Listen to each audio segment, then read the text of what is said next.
this is, well, that's fair.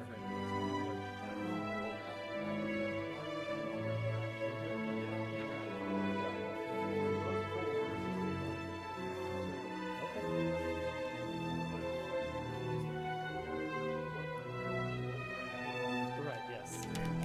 Agreed.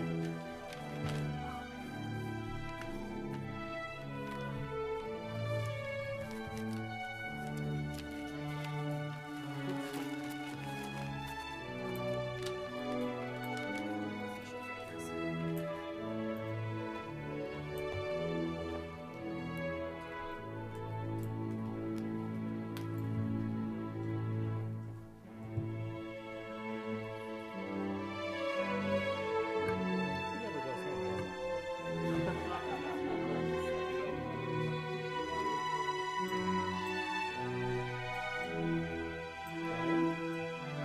That's Brian.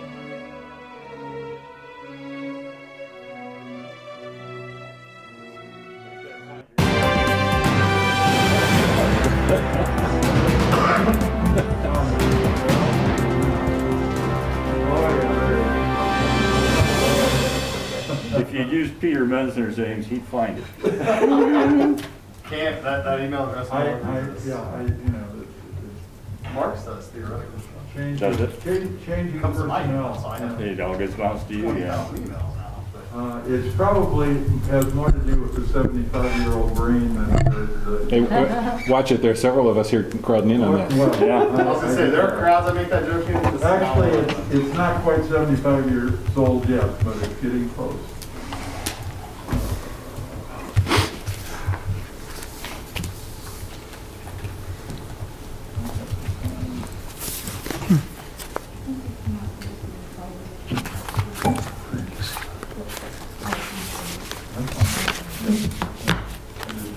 Is everybody ready? All right, today is Monday, March 14. It is now 7 o'clock. I call the meeting of the Meridian Township Planning Commission to order. First item I will do is roll call. Commissioner McConnell. Present. Commissioner Hendrickson. Present. Commissioner Primo. Present. Commissioner Cordill. Present. Commissioner Shrewsbury. Present. Commissioner Richards. Present. The Chair, Mark Bloomer, is present. Commissioner Snyder. We did receive a note from her today that she was hung up at work and would not be able to make it tonight. All right. And Commissioner Tresize. Present. All right. The next item on the meeting is public remarks. The record should reflect that there are no members of the public present before the board, so I will pass on that. There will be 2 more occasions for public remarks, one after each public hearing, and one for a general public remarks session at the end of this meeting. At the beginning, at the public remarks section, which will be coming up during the public hearings issue, I ask any members who wish to speak to the issue to hold themselves to the particular issue at question at the time.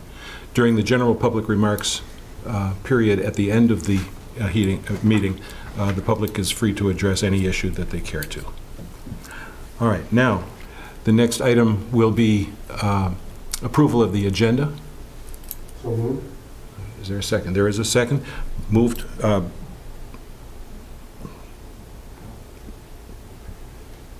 Yeah, moved by McConnell and seconded by Commissioner Cordill. I should put that on the record each time so they can hear. Okay. We don't need a roll call for that. All in favor? Aye.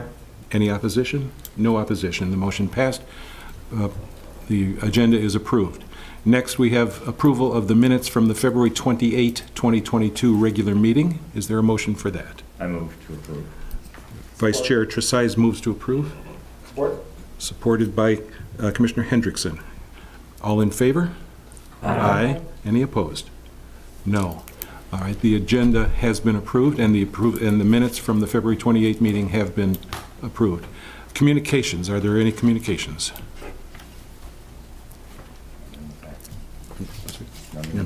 Doesn't appear to be any. All right. So now we move on to item 7 in the hearing, which is public hearings. The first hearing is item 7A. text amendment to the 2202 Zoning Board of Appeals Standards of Review. Thank you, Mr. Chair. This is the first of what will be many of the small ordinance amendments we talked about at the beginning of the year that staff will begin to bring forward. This proposed ordinance streamlines the Zoning Board of Appeals Standards of Review from 8 down to 5. Several of the existing standards have some duplicative language. They overlap a little more than I think anyone would like, and the ZBA asked us to look into this late last year. The ZBA did review this since the time when the Planning Commission first saw this in February, and now, and they think it's a good idea. They had no major concerns. Planning Commission also had no major concerns at the last meeting where it was reviewed, and thus we have brought this forward for a formal public hearing and would ask for a recommendation to the Township Board either tonight or at the next meeting. Thank you. Any discussion from the board on this issue? Commissioner Hendrickson, I'm sorry. Thank you. So as the appointee to the Zoning Board of Appeals from the Planning Commission, everything that Director Schmidt has relayed to you about their thoughts is accurate. This is going to streamline those meetings significantly and cut down on the amount of time while not really eliminating any of the intent of the eliminated items. So very, very excited to get this more into a streamlined fashion.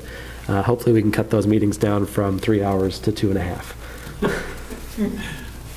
Commissioner Truscott. I have a question for Commissioner Hendrickson. What were the types of things that are being eliminated as criteria?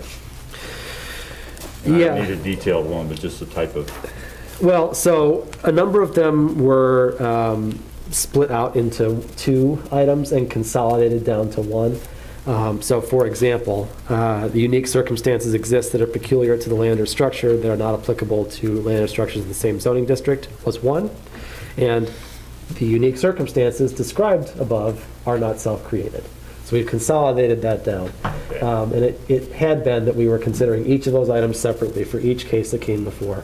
And there was a lengthy discussion that would happen on each one. We can consolidate those discussions down into 1. And there were 1 or 2, and maybe Tim can help me to remember which one it was that was eliminated entirely, but a couple that it seemed as though the township had created on its own that were not required by statute. And well, they led to interesting discussion. It was not one that was often referenced. Thank you. Commissioner Cordell had something first. Oh, yes. Are we handling all of these at once? No, we're just, we do have to do 5 separate public Okay, hearings. gotcha. In one of these, you used the term just. Can you refresh my memory? I'm having a hard time finding it.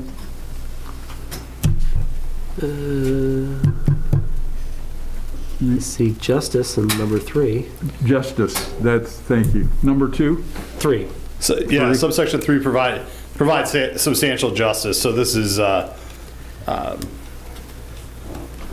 the whole clause is talking about, it's sort of 2 parts. It's talking about the minimum action that allows the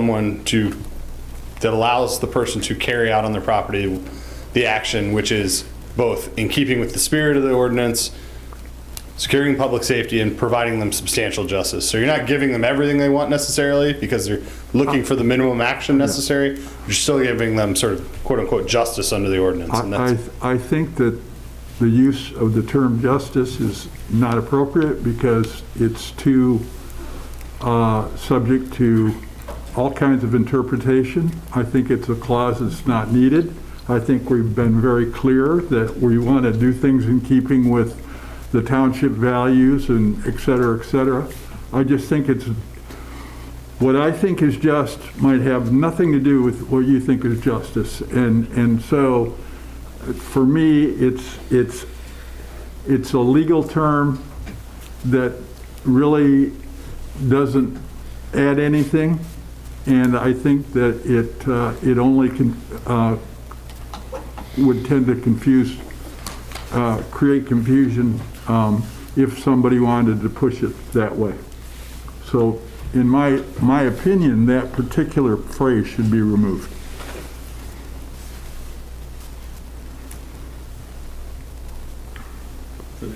Commissioner McConnell. I have a similar concern with that phrase. I think when I first read it, it feels, I assume that it's, the intent is to provide justice to a homeowner who's seeking or a property owner who's seeking a variance. But on the other hand, people who might not like that action are also seeking justice. And so that, I don't, yeah. Commissioner McConnell. Commissioner Hendrick, I'm sorry. Yeah. Forgive me, I was on vacation for a week. Sorry. So first of all, I have a question for Tim, which is some of this language is mandated by state ordinance, is it not? Or state law? It is. I'm fairly certain this is not one of those pieces. Okay. The second thing is, I know that in the time that I've spent on the ZBA, this clause has been helpful to us as a frame of reference. And we've sort of viewed this as, the applicants who are coming to us feel unfairly impacted by one of the township's ordinances. And so the variance would allow them to obtain some matter of justice against an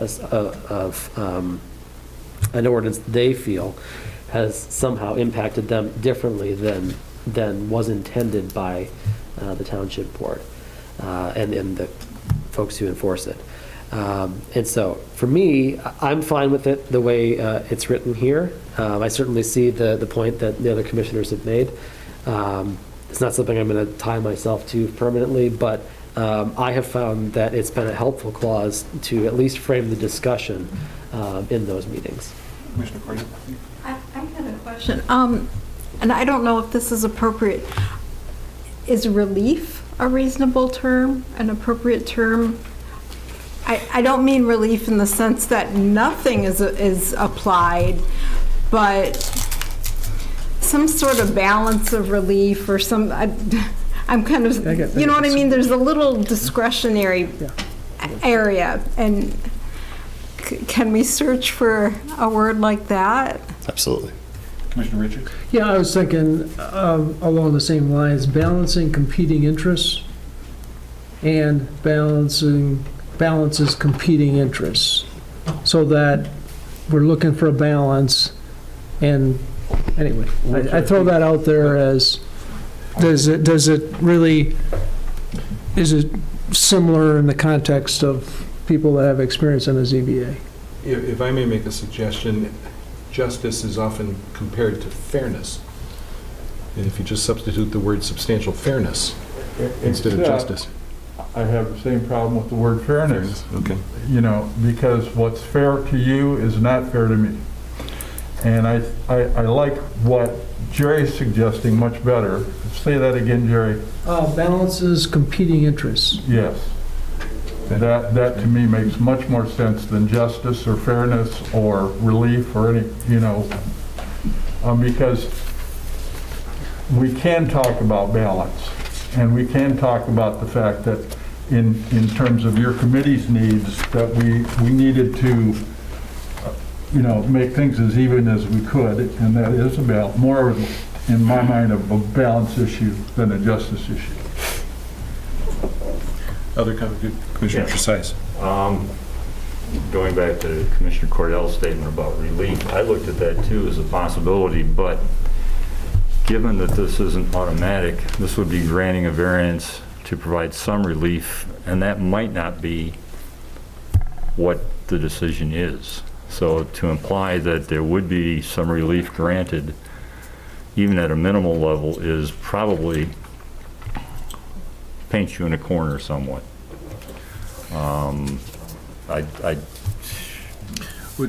Maybe I can, just for consideration, what would happen to that clause if we simply left out the last clause after the word safety?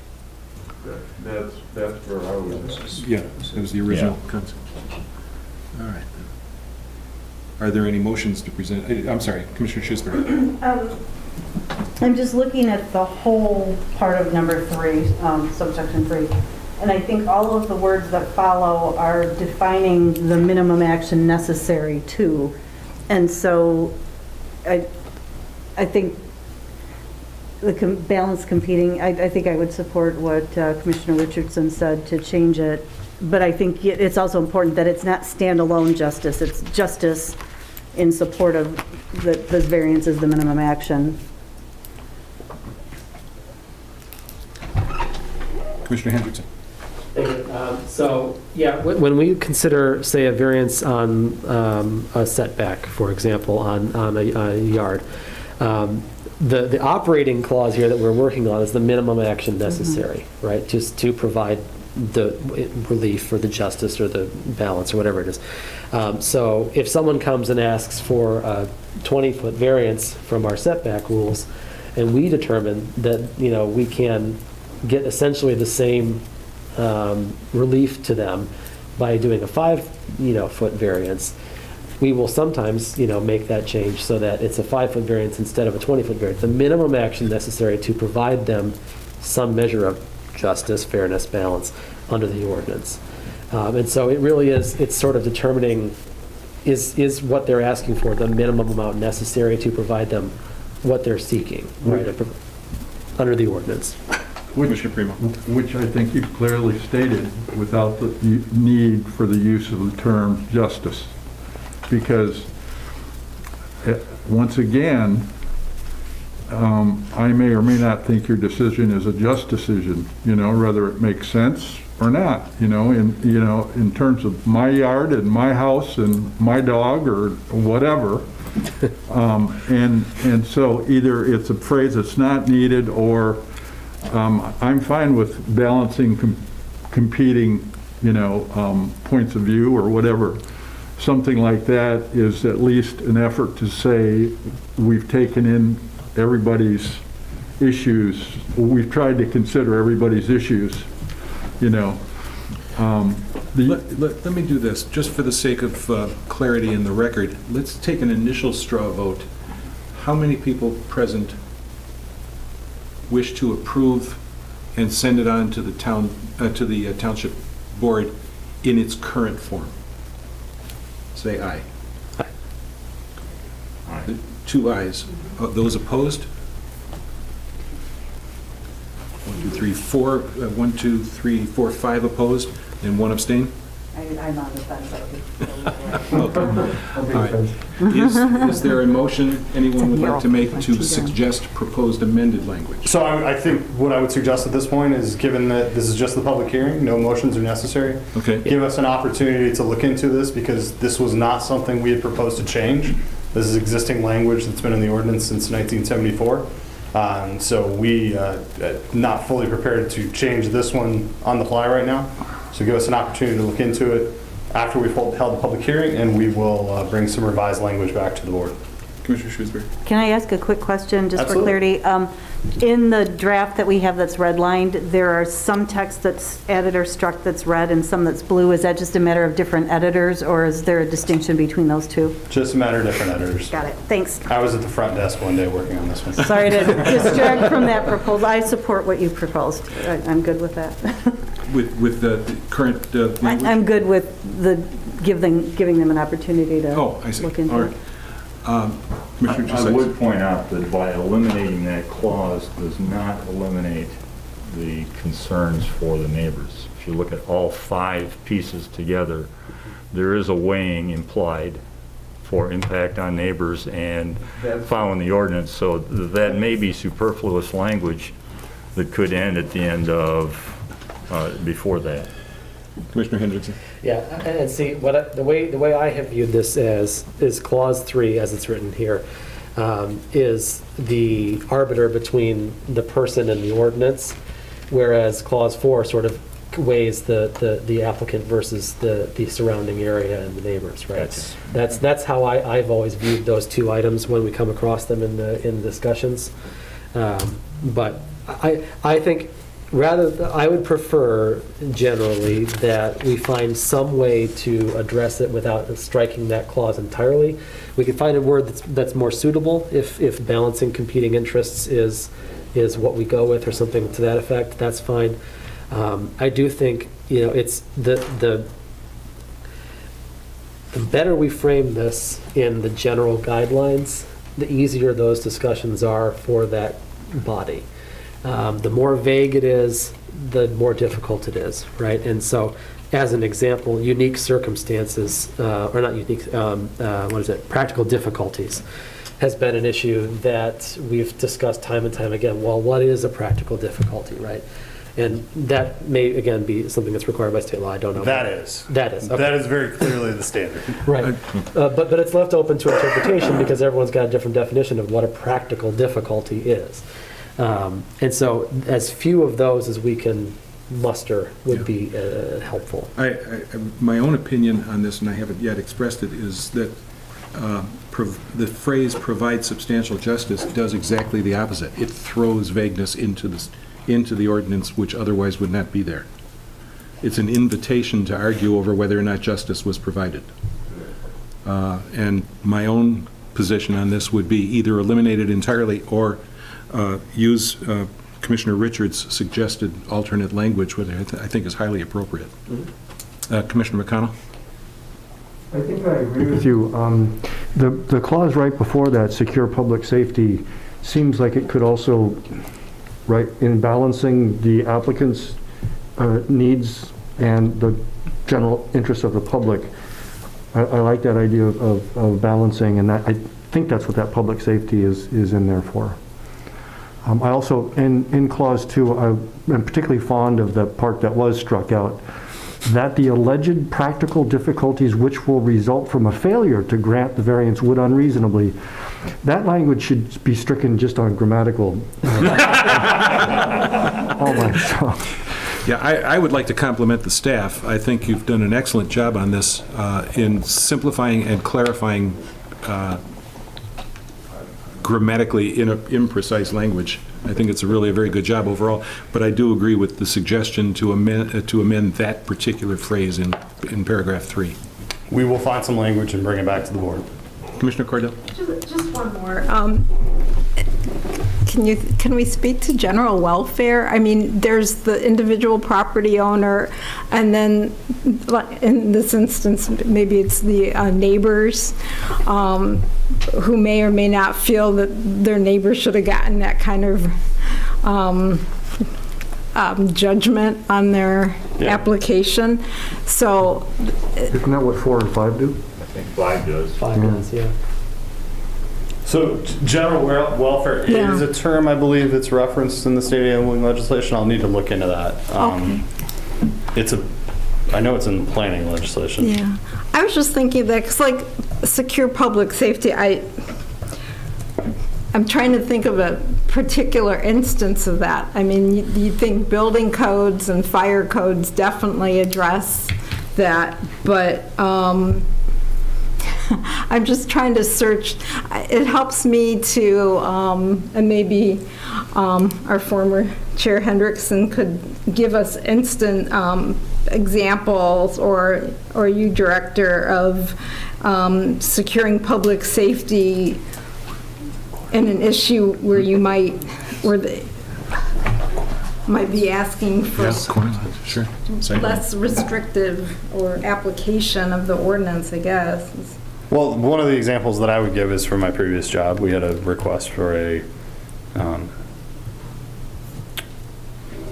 metal recycling facility in the industrial part of town. They needed a variance from, fundamentally it was the paving standards, because the equipment they were bringing in was just going to destroy the paving. So their point was, let's just go to a more appropriate surface, like a 21AA that's going to harden up as it gets broken up, as opposed to concrete, which is just going to pit and crack. We're going to have to replace. And a lot of the discussion with respect to that variance was surrounding the public safety and how that's going to affect both groundwater and runoff and vehicular traffic on the surrounding streets, where they may have gravel coming into the road and affecting cars because it's large trucks that's going to kick it up. So typically, when you get to the general welfare public safety questions, those are largely going to be more on the commercial side, frankly, than the residential side. Thank you. Commissioner Hendrickson? And a recent example that we saw here just a few months ago was the ZBA's consideration of the parking spaces at what will be the new Trader Joe's. Without them, we expected that people would have to cross the street from the Hobby Lobby parking lot, or come, across a vacant lot from the parking lots to the south.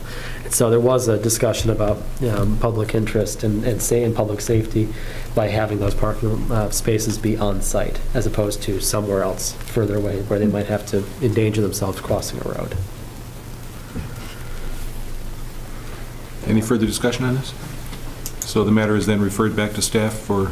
We will bring it back, now that the public hearing requirement has been met, we will bring it back with some revisions and potential recommendation in the future.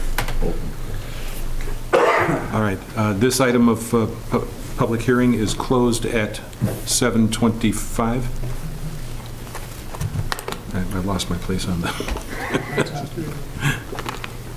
Okay. All right. The next item for hearing is, public hearing is item 7B, which is text amendment 2022-03, Lake Lansing Residential Overlay District lot coverage. So this is a relatively straightforward one, again, as a result of a series of ZBA cases. Staff will point out at some point in the near future, we are going to take a broader look at the Lake Lansing Residential Overlay District. It does not appear to be functioning in the most efficient way, and we think we can make some further changes. But the two amendments you have in front of you this evening will address the two most common problems that we see. This will increase the driveway lot coverage that's permitted in the front yard on both the existing lots less than 65 feet and all other lots greater than 65 feet. The greater than 65 feet generally aren't the problem, but we allowed for a slight increase there to make sure that we're not leaving them behind. The ones under 65 feet are where you find the problem, and so in looking at the variances that had been granted, 65% looks to be the sweet spot for most people. Are under that because that still gets them sort of the two-car garage on even, or two-car driveway on even the smaller lots, but does not need them to get a bigger variance. So there was one or two that were larger requests over the years, but in looking at it, staff didn't think that should be necessarily the standard because that was, you're addressing outliers then. We were trying to address the more common situations. And so that's where we're at with this. Any discussion? Commissioner Cordell?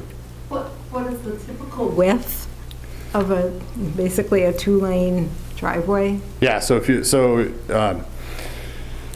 normal parking space, which is the easiest way to think through this, is going to be 9 by 20, so 9 feet wide, 20 feet deep.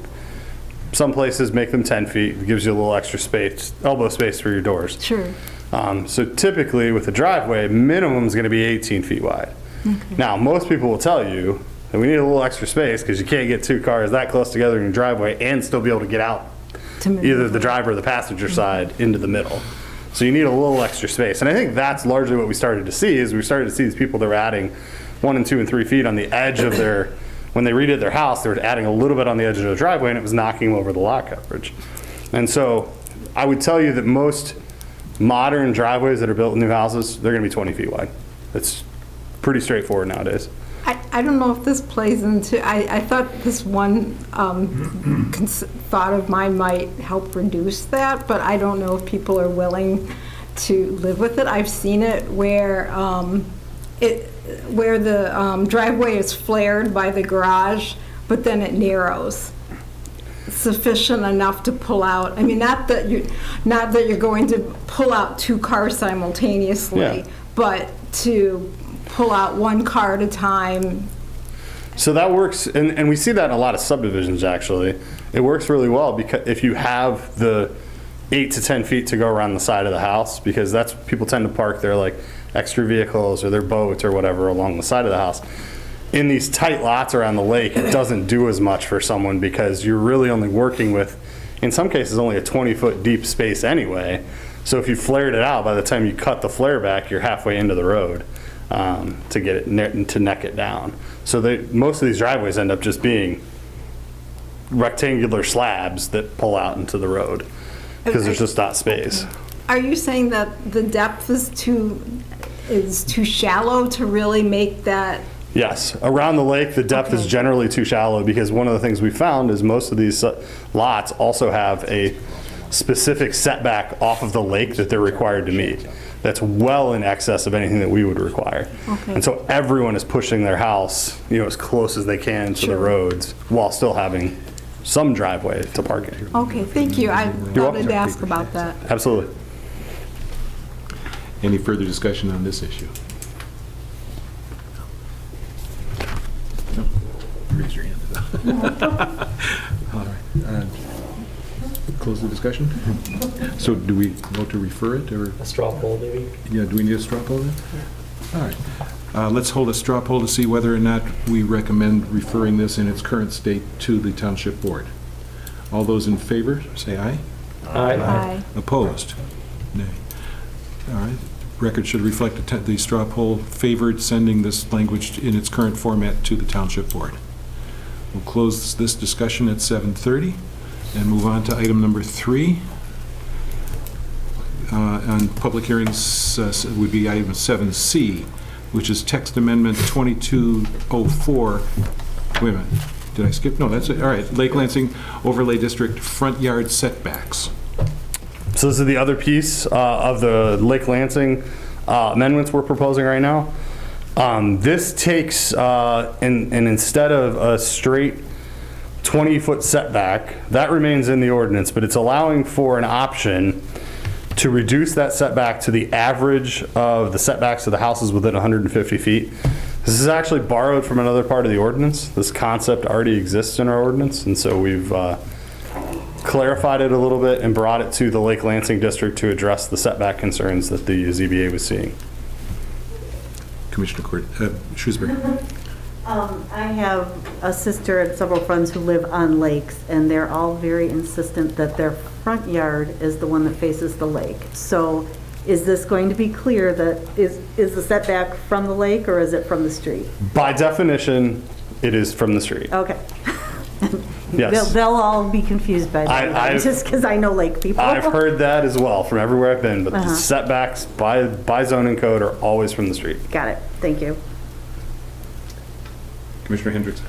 Yeah, this one and the last one that we just referred via straw poll are two things that I think are going to help tremendously with cutting down on the number of variances requested through the ZBA.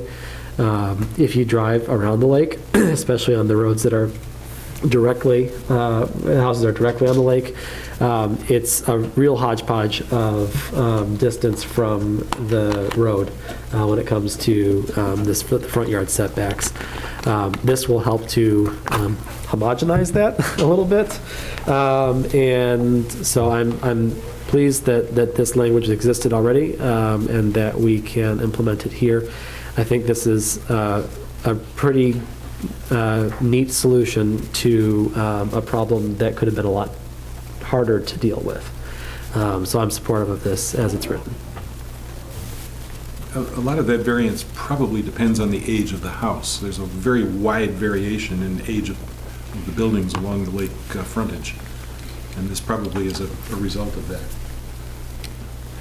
Are people ready for a straw vote on this issue? Is there any further discussion? All right, the chair will entertain a straw vote then on the issue of whether the language should be recommended to the Township Board. All those in favor? Aye. Any opposed? None opposed. All right, we will close this issue then at, again, about 7:32. The next issue for consideration, public hearing, will be on item 7D, which is text amendment 22-05, dealing with fence height. So this addresses residential versus non-residential fences currently within the ordinance. That distinction does not exist. What we've found is that non-residential fences tend to be a foot or two taller because you're trying to screen outdoor equipment or screen outdoor storage, or you just need a slightly taller fence because you can get over a 6-foot fence easier to get back into the contractor's yard. And so this provides for a little bit of flexibility there for non-residential users to have a ever so slightly taller fence up to 8 feet upon approval of the department. Also a result of a ZBA case recently. Any discussion, Mr. Anderson? Yeah, so the ZBA case, I think that the discretion provided is especially important in this case. In the case that Director Schmidt was referring to, was on Dawn Avenue in our industrial area. The ordinance required a 6-foot fence. Everyone around them had a 7-foot fence, and there was no reason that they could give why they needed a taller fence, except that everyone else already had it. And so we felt our hands were relatively tied, and I don't think we ended up granting that particular variance when they came forward, because there was no real rationale given for No why. substantial justice. Right, no substantial justice could be had here. And so I think this is great. It gives the planning and community planning and development director the ability to go to 7 feet if all the fences in the area are 7 feet, or go a little bit taller if everywhere else, if it merits it. So I think this is a good, flexible change that is being implemented here.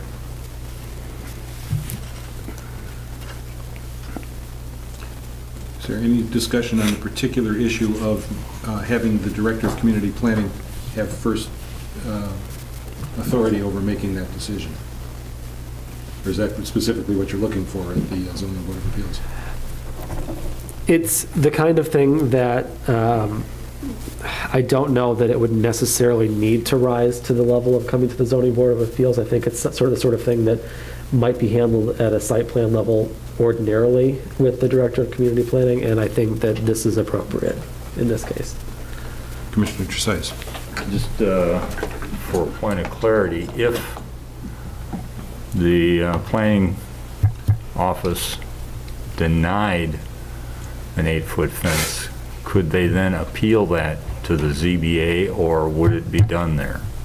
That is in fact the only way they could get to the ZBA, is if we denied it and they then appealed it. It doesn't prevent them from going there if that's where they have to go to get the relief they're Correct. seeking. Gotcha. Okay. But the ZBA could not, if it was 8 feet, subject to the ZBA, that's not a workable standard, because the ZBA is not a permissive body. They deal with appeals. Well, there's that, and the fact that you're not getting away from Correct. these hearings that aren't particularly productive in most of those cases. There's usually a pretty good reason for wanting a slightly higher fence, if they at least state it. Commissioner Hendrickson. I think, I might be wrong, but I think we considered an appeal of the Director of Community Planning's decision in this body at one point. Are there two different appeals processes? Yeah, actually there are a couple places in the ordinance, if I remember correctly, Okay. it's written in that you appeal to the Planning Commission. Okay. Staff will be taking a look at that, because it seems unusual. Because appeal, I mean, that's pretty straight out of the state statute, is appeals and administrative appeals go to the ZBA. So I have to remind myself how those are written, but yes, there are a couple spots in the ordinance that says that. It was a while ago. Well, I think it was a question of a variance on a special use permit that was granted at one point or something, and neighbors wanted to bring it back to us and say they're asking to amend it. This isn't a simple amendment, and so we got into it that way. Understood. That makes sense, given the context. Yeah. In fact, that wouldn't even be a zoning issue. I mean, there is certainly a case to be made there that is a judicial question, but... All right. Any further discussion on this proposed amendment? Let's take a straw vote then. All those in favor of recommending the language as presented to the board, say aye. Aye. Any opposition? No? Matter is recommended to the board then. All right, so that was item 7D. The last item on the public hearings section is 7E, which is yard encroachments permitted. That is text amendment 2022-06. Yeah, so this is the first one that did not go to the ZBA. This is an issue that was brought to my attention by staff, and I asked the question why, and we started down a rabbit hole, and There is language in the ordinance that no building may have more than one porch in any one yard, and porch and deck are fundamentally the same in the ordinance. And so we started asking questions, and we're like, okay, let's just strike that. There are fundamentally reasons why someone could need 2 porches or 2 decks in a yard. If the grade is dropping off, if there's separate sliding glass door from the master and from the kids' wing of the house, and they want separate decks. I mean, I can come up with reasons why this doesn't need to exist, and it comes up extremely rarely, but every time it comes up, my understanding is they always had to try to find an interpretation around it. So we're just proposing we strike that. Is there any history that you're aware of as to why it came into existence in the first place? No, but I can tell you when it comes up is when we deal with condo complexes, and someone wants to change a deck there. All right. Commissioner Trusais. Yeah, looking at this language, I'm curious about the limitation at 8 feet also. So the 8-foot setback. Oh, it can't be required side of your deck not to exceed 8 feet, a porch or patio. So there's still an intention there to get a minimum side yard setback of 8 feet. So off of that property line, you can encroach up to 8 feet. So in some districts, that setback's 15 feet normally, so you could have a 7-foot deck. In some districts, that setback is 10 feet. So if you're in a side yard, you can only have a 2-foot deck. You have a little widow's balcony. But there is an attempt to maintain that 8 foot of setback, because getting much closer than that, you start getting into some fire rating issues. Any further discussion? No? All right, let's have a straw vote then on whether the board recommends, whether the commission recommends this to the township board in its currently existing language. All those in favor? Aye. Opposed? No opposition? The matter is recommended. Thank you, Mr. Schmidt. Unfinished business. Finished in public hearings at 737 for number 4 and 740 for number 5. All right. The record should reflect that. Thank you. Item number 8, unfinished business. Going back and forth on my site here. Is there any unfinished business? No. There is none. All right. Other business. I have a comment about communication that I'd like to raise. I've gotten 3 phone calls suggesting that citizens of Meridian Township are not happy with the fact that $7 million, and that's the figure they're quoting, $7 million is being given to the developers of downtown Okemos. Now, what that says to me is we're not doing a very good job of explaining what's going on. And I don't know where they got that number, and I don't know, and the clarification you sent to me, I passed it along to those 3 citizens. But I think we need to do a better job of keeping the citizenry informed as to what's coming from us and what's, and also the use. And the minute I said it's for infrastructure, people calmed right down because they understood, oh, public good. But that's not what they were hearing. So I just think in matters like this, especially when township money is involved, we need to be very clear with our citizens and public, and it'll still get confused, but I think we need to do our due diligence to be straightforward with that.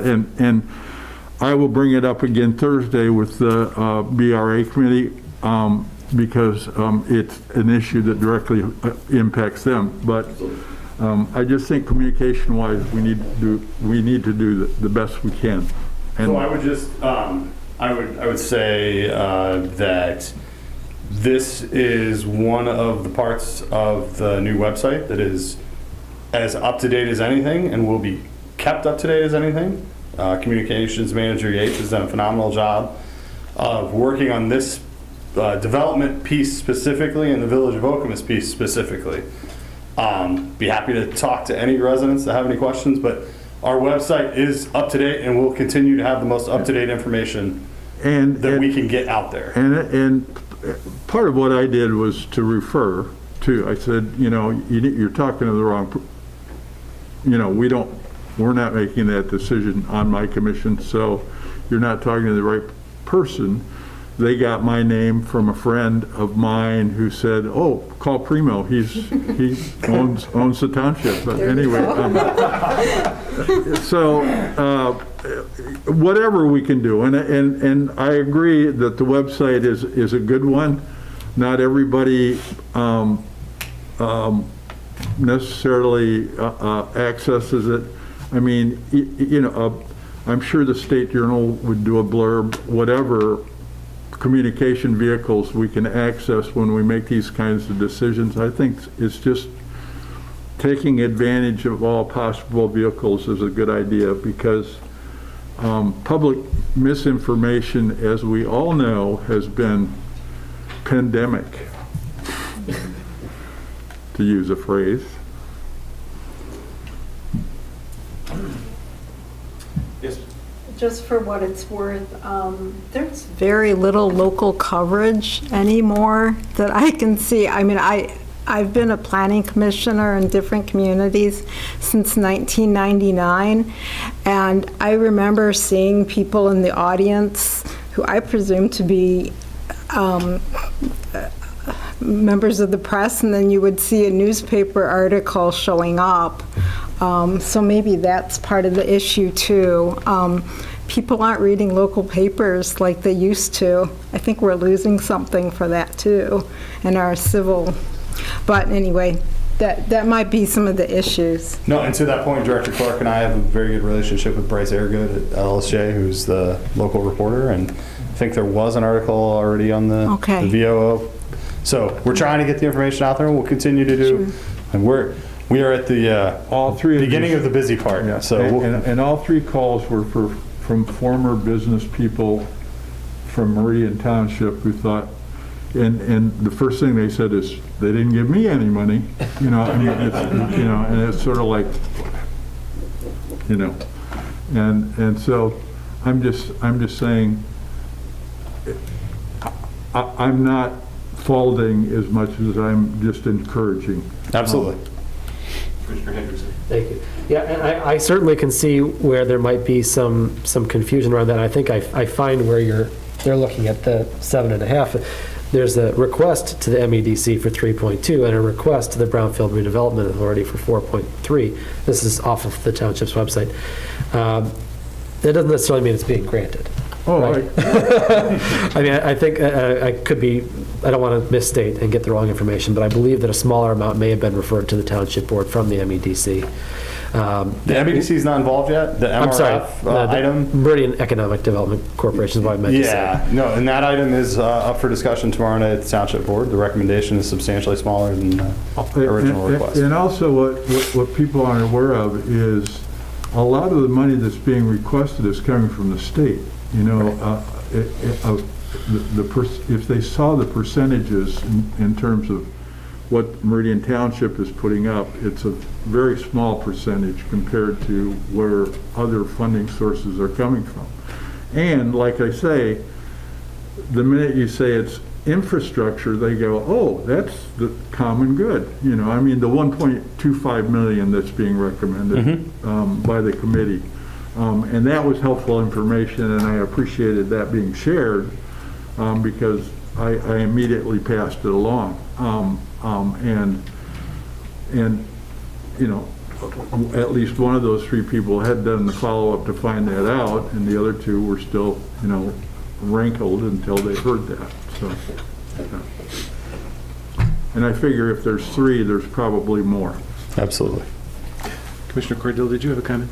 Oh, no, Commissioner Trusais. Yeah, and I would like to compliment the township for some newer areas of communication that they've been using, some social media, Nextdoor, whatever, and even Facebook, that is getting some of that information out to a group that may not go seeking it out at the website, but they may have, or their spouse may say, I'm going to look at Nextdoor or whatever, and there's an article in there explaining what's going to happen with the reconstruction of Grand River Avenue, or there's some information as far as the development downtown. So there is information getting out in different ways, but I agree that newspaper coverage is almost non-existent anymore in the area, and that's unfortunate. Any further any further public, I'm sorry, other business? All right. How about item 10? We're closing item 9. Item 10, reports and announcements. Item A is Township Board update. There's been no major changes at the Township Board since last we met. They will meet tomorrow night and take action on the Meridian Company building greater than 25,000 square feet. They will take action on the fire hose connection ordinance that staff has proposed. And they will take action on the final preliminary plat for Sanctuary 3. You may recall this is a small subdivision of, I believe, 7 lots to the on the north side of Robbins Way. It had been held up in litigation for a couple of years. That has been resolved, and the developer, Jaguar Homes, is planning on moving forward this year with it. All right. Item 10B, liaison reports. Commissioner Cordillo. The Corridor Improvement Authority's meeting that was scheduled for Wednesday, the 16th, has been canceled. The BRA committee is meeting Thursday. Currently, there is a group that has been appointed to bring recommendations for officers of that committee. I'm assuming that might happen Thursday. And we met this afternoon. Recommendation has been made, and we'll provide the committee and first thing. so we'll be dealing with that Thursday. And also, that is a committee that is involved in fund allocations to the project in Okemos. You know, there are things that come before us by way of explanation, but also, you know, dealing with requests. And I think Mr. Schmidt did a pretty good job of explaining all that last time, so I don't need to go through it again, but anyway, we'll find out Thursday. Commissioner Hendrickson. Hey, the ZBA will meet on Wednesday to consider a case of requested variances for signage at the new Sparrow Emergency Room down on Jolly Road. Commissioner Hendrickson. I'm sorry, Commissioner Tresias.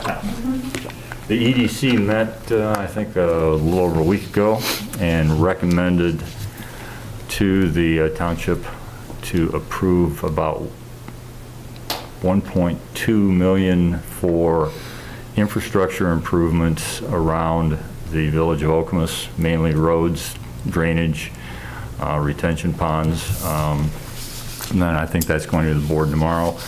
There was also a proposal from a development group out of Western Michigan to deal with the Hazlitt property. It's kind of exciting. And one of their requests from the EDC is for about $800,000 to do demolition. A committee will be put together from the EDC and the township to look at that. They're hoping to build upwards of 300 housing units there with 30,000 square feet, I think it was, maybe a little less than that, of commercial, and we probably will be seeing a MUPUD come before this board in the next month or so. They would like to get approval for the demolition and start this summer. It's a 5 to 7 year build out. It's exciting. It'll use the balance of the Hazlitt, was it Hazlitt Circle, or whatever. Village Center, Hazlitt Village, Hazlitt Square, okay. Yep. to fill out and to upgrade that property. Kind of exciting. It's the first time we've seen that type of... for a long time. Yeah, it's been bad for a long time, and between that and the senior living center that's going in there, it will take care of that entire corner. So, more to come. That was also reported in the paper the other day. Commissioner Richards, did you have something? Any other liaison reports? I am the liaison to the Downtown Development Authority. I missed their meeting because I was out of town on vacation. Because of that, I contacted Director Clark and asked her if there's anything significant I should report to this board from that. She's an amazing lady. And she suggested that her overview letter that she wrote be given to the board, which I asked Director Schmidt to do. That's where that letter came from. I think it gives a very good overview of what the current status is for DDA. She also was at the EDC, and I believe her plan is to do a video that will be posted and available to the public for up to something like an hour to look at the developments that are coming into Okemos, into Meridian Township, and to give an update to the community. And she hopes to get that out in the near future, but that's on her to-do list. So she is a hard-working lady. Yes, she is. She is. And as I've admitted before, numbers are not my strong point, but they appear to be hers. Yes. So. All right. Any further liaison reports? All right. We close that item then. Item 11, project updates. Item 11A, new applications, 2745 Mount Hope, Montessori Radmore Building Addition. Is there any information available on that yet, or is that? They're proposing an addition to the existing structure. Given how it was originally approved, it is an SUP, so it will come back to the board for an amendment. I would also add that we did receive super late after the packet went out, a proposed, they've submitted it as a PUD, although I have some concerns that it even qualifies, so we're going to figure that out. For the small property across the street from the entrance to the high school on Hewlett Road. It's been marketed for several years now and finally got some interest, and looking to move forward with, again, a very small little couple lot subdivision there. Site plans received, apparently none. Item 11C, site plans approved, apparently none. So this is the last section of public remarks. Again, the record should reflect that there are no members of the public present. So that item is closed. We are now on item 13, which is adjournment. Is there a motion to adjourn? Hendrickson. Second? Commissioner Primo. All in favor? Aye. Opposed? None. This meeting is adjourned. Thank you very much. 7:55. Before the planning commission walks out, I did just get a text from Mr. Walsh, and who was watching at home. Hi, Frank. Who wanted to say, he sent a quick email to the planning commission. Hi, Dave. Thanks for your comments regarding communication with Village of Okemos. We can always do better. So just know that we are actively working on it. Big Brother is watching, and we are actively working on it. Thank you guys very much. Thank you. Frank, like the comment? Yeah.